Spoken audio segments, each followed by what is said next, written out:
Hello' বছ। সব ঠিকে আছে তো? একদম বছ। বৌ শুই আছে, একদম টোপনিতেই আছে। তই শুই থকা নাইতো? তোৰ মাতটো শুনি শুই থকা যেনে লাগিছে। নাই নাই বছ, মই সাৰি আছোঁ। চাবি কিন্তু কিবা যদি খেলি মেলি হয় তই কিন্তু বাচি নাযাওঁ। বুজিলিতো মই কি কৈছোঁ? বুজিলোঁ বছ, বুজিলোঁ। এতিয়া ফোনটো বহি ৰখ দে। অ'কে বছ। বৌ বৌ, দাদাই ফোন কৰিছে, কথা পাতক।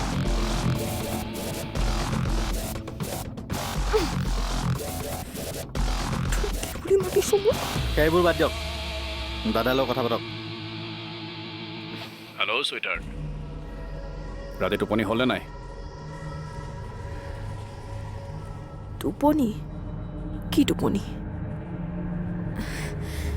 মোৰ চকুত এতিয়া টোপনি নাই। কি আছে জান? কি? ৰাহুল, কেৱল ৰাহুল। বহুত ভাল পাওঁ মই তাক, বহুত। ঐ, পুৱাই পুৱাই মোৰ মাথাটো নষ্ট নকৰিবি। তই যিমানে ৰাহুলৰ নাম নলওঁ কিয়, সি আৰু তোৰ কাষলৈ কেতিয়াও ঘূৰি নাহে। তই যিমানেই আমাক ছেপাৰেট কৰিবলৈ চেষ্টা নকৰ কিয়, তই ভাগৰি যাবি। তই কোনোদিনেই সফল হ'ব নোৱাৰ। তই কি ভাবিছিলি? তই ৰাহুলক মাৰপিট কৰিবি আৰু মোক এনেদৰে বান্ধি শাস্তি দিবি, আৰু মই তোৰ ওচৰত মোৰ মুক্তিৰ বাবে ভিক্ষা খুজিম, আৰু মই তোৰ হৈ যাম। লাভ নাই চিন্ময়, একো লাভ নাই। সঁচা প্ৰেমৰ আগত এইবোৰ একোৱেই লাভ নাই। আনৰ অপকাৰ কৰি তই কেতিয়াও নিজৰ উপকাৰ কৰিব নোৱাৰ, আৰু এইবোৰ কৰি তই প্ৰমাণ কৰি দিলি যে তই এটা কাপুৰুষ। কাপুৰুষ হয় তই। মই পুৰুষ নে কাপুৰুষ তাৰ প্ৰমাণ তোক মই দি আছো। তই ৰেডি থাক।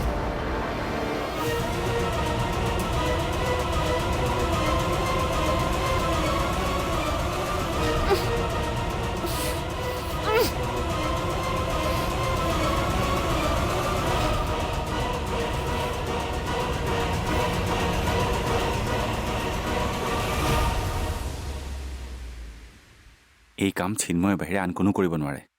মই এতিয়াই চিন্ময় তালৈ যাম। ৰ'বা, হুলস্থুল কৰি কাম কৰিলে একো ৰিজাল্টে নাপাব। ভাবি চিন্তি কৰিব লাগিব। আৰু যদি চিন্ময়ে কাম কৰে না তেতিয়া? চাওক দাদা, চিন্ময়ে এইবাৰেই নহয়, ইয়াৰ আগতেও ৰাহুলৰ লগত মাৰপিট কৰিছে, আৰু সেই কেছটোত অভয়ে চিন্ময়ক জেললৈ যাব বচাইছে। কেনেবাকৈ আপুনিও তেনেকুৱা নকৰেতো? তুমি মোক আচলতে চিনিয়ে পোৱা নাই। তুমি কোৱাৰ দৰে যদি চিন্ময়ে এই কাম কৰিছে, এই মাৰপিট আৰু কিডনেপিঙৰ কেছত আমি তাক হাতে হাতে ধৰাই পেলাব লাগিব। তাৰ বাচিবলৈ আৰু কোনো ৰাস্তা নাই। এবাৰ যদি ৰাহুলৰ চেঞ্চ ঘূৰি আহিলে হয় নহয়, আমি তাৰ ষ্টেটমেণ্টখিনি ল'ব পাৰিলোঁ। মই তাৰ ষ্টেটমেণ্টৰ বাবে ৰৈ থাকিব নোৱাৰোঁ। চিন্ময়ৰ লগত কি কৰিব লাগে সেইটো আপুনি মোৰ ওপৰত দিয়ক। মই ডাইৰেক্ট তাৰ ষ্টেটমেণ্ট আনি আপোনাৰ হাতত দিম। মই আহিছোঁ। ৰ'বা, আইন হাতত তুলি ল'বলৈ মই তোমাক দিব নোৱাৰোঁ। এতিয়া যি হ'ব সকলো আইনী প্ৰক্ৰিয়াৰে হ'ব।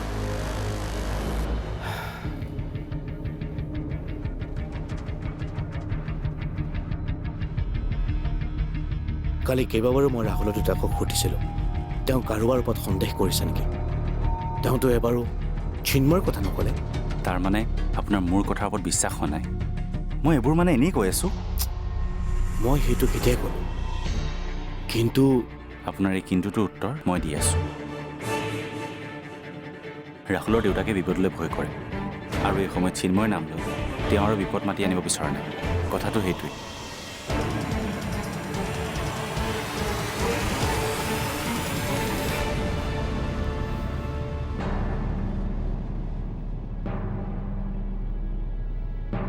দেউতা, হা?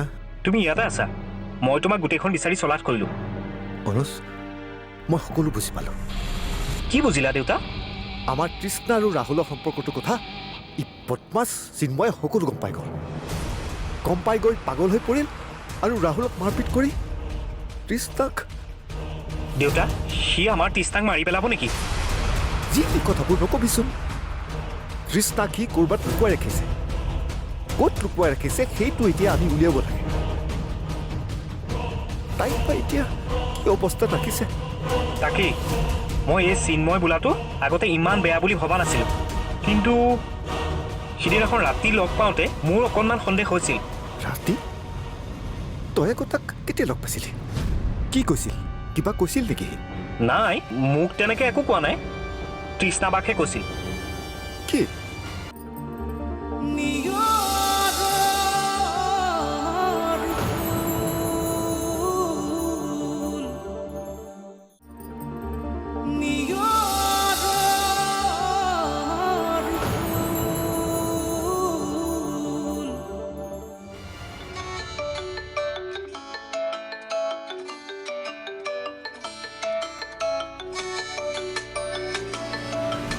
ৰিমলি তোৰ ফোন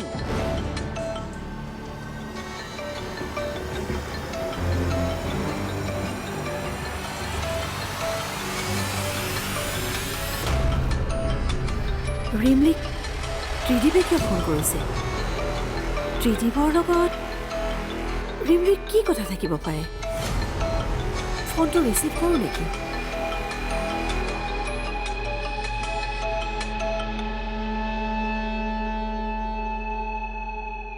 ৰিমলি মাই চুইটাৰ ক'ত আছা তুমি মই ৰৈ আছোঁ ইয়াত তোমাৰ কাৰণে আহিবা নেকি হেল্ল' হেল্ল' ৰিমলি শুনিছানে হেল্ল' ৰিমলি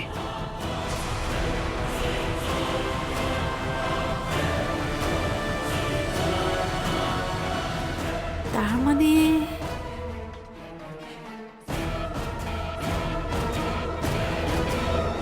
মা হা সেয়া আপুনি ইয়াত আছে মই আপোনাক বিচাৰি পাকঘৰলৈ গৈছিলোঁ মা কি হ'ল কিনো ভাবি আছে নাই একো ভবা নাই কি হ'ল কোৱাচোন মানে ৰিমলিয়ে কিবা এটা দৰকাৰী কামত লৰালৰিকৈ ওলাই গৈছে সেইটো আপোনাক কৈ দিবলৈ কৈছিল সেইবাবে জানো তাই যে ওলাই গৈছে সেই খবৰটো মই পালোঁ পালে মানে আপোনাক খবৰটো কোনে দিলে তাই তোমাক দৰকাৰী কাম আছে বুলিকে ওলাই গৈছে নহয় হয় তাইৰ দৰকাৰী কামটো কি তুমি জানা জানো নাজানো মই জানো আমাৰ ৰিমলিয়ে ত্ৰিদীপ বৰুৱাক লগ কৰিবলৈ গৈছে ত্ৰিদীপ বৰুৱা কোন তুমি গম পাইছা চাগে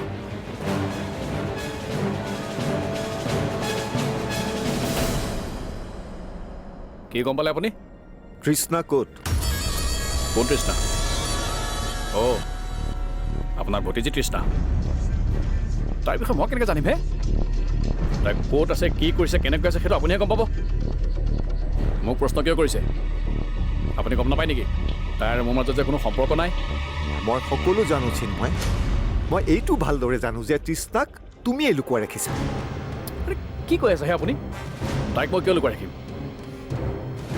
কিয় লুকুৱাই ৰাখিছা সেইটো তুমি ভালদৰে জানা সেইবোৰ কৰি একো লাভ নহয় তাই তোমাৰ কেতিয়াও হ'ব নোৱাৰে ভালে ভালে তুমি তাইক এৰি দিয়া নহ'লে কিন্তু কথা বেয়া হ'ব দম দিছে আপুনি মোক কিহৰ কাৰণে কিবা প্ৰমাণ আছে নেকি আপোনাৰ হাতত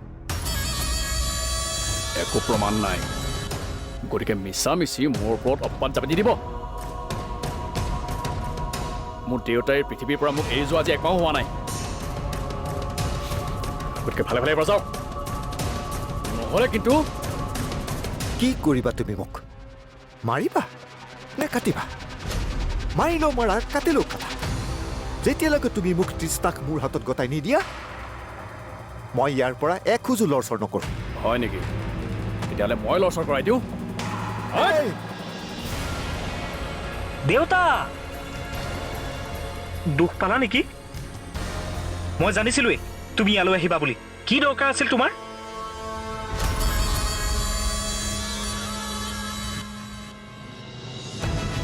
মোৰ দেউতাৰ গাত হাত দিবলৈ আপুনি সাহস ক'ত পালে? নাজানে মোৰ দেউতা এজন অসুখীয়া মানুহ বুলি?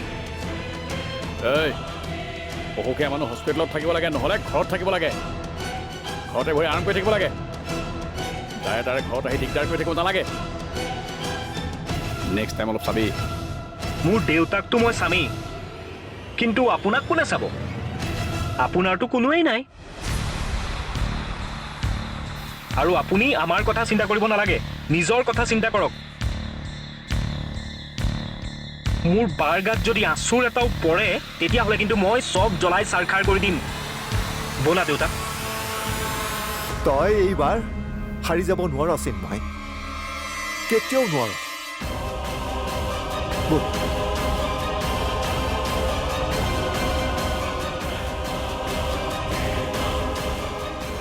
ইহঁতেও মোক কথা শুনাবলৈ পৰা হ'ল।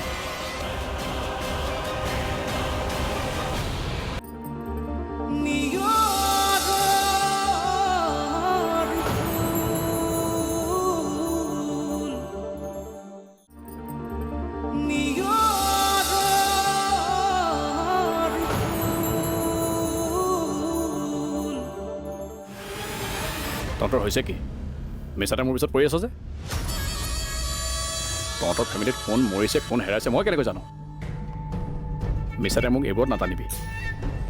আৰু শুন, তোৰে খুৰাকো এইবোৰ কথা বুজাবি। মিছাতে সেই মানুহটোৰ গাত মই হাত উঠাবলগীয়া হ'ল। তাৰমানে খুৰা তোৰ ওচৰলৈ গৈছিল আৰু তই? আৰে সেই বয়সীয়াল মানুহৰ গাত হাত উঠাবলৈ তোৰ বেয়া নালাগিল? ঐ দম আছে যদি মোক টাচ কৰি দেখা। সেই চিন্ময় এতিয়া শান্তিপ্ৰিয় মানুহ। মিছাতে মোক অশান্তি কৰি নাথাকিবি। চাওঁতৰ ঐ মই সুধিছোঁ কৃষ্ণা ক'ত? আৰু এই ৰাহুলক তই কিয় মাৰিলি? তাৰ গাত কি ভুল আছিল? মই কাকোৱে মৰা নাই, কিন্তু এতিয়া মাৰিম।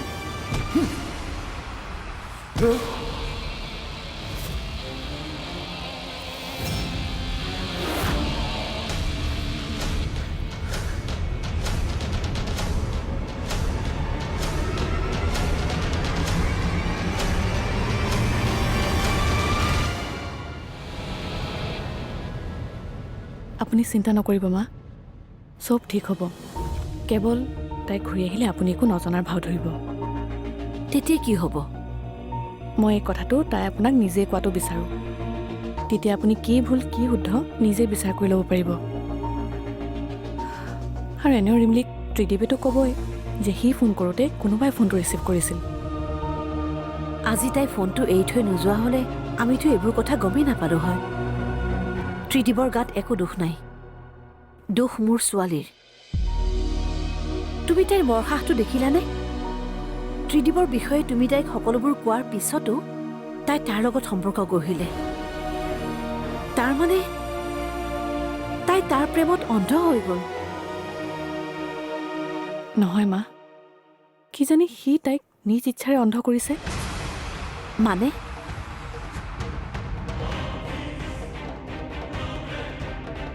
কিজানি সি তাইক ইচ্ছা কৰি নিজৰ প্ৰেমৰ জালত পেলালে। মোৰ মতে এইবোৰ চব তাৰ ষড়যন্ত্ৰ। ষড়যন্ত্ৰ? কি ষড়যন্ত্ৰ?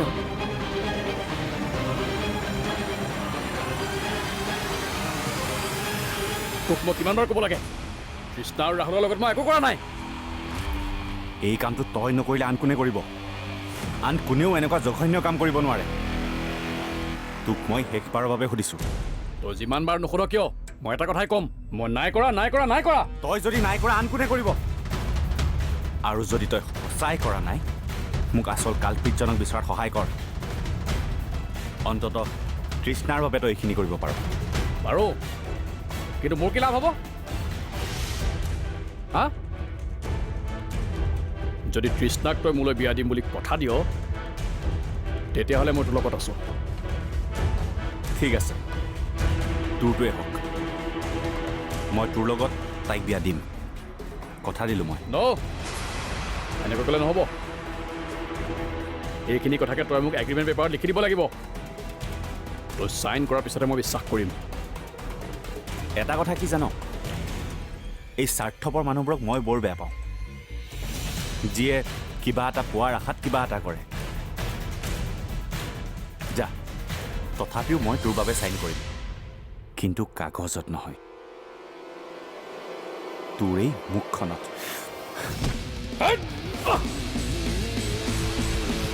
ঐ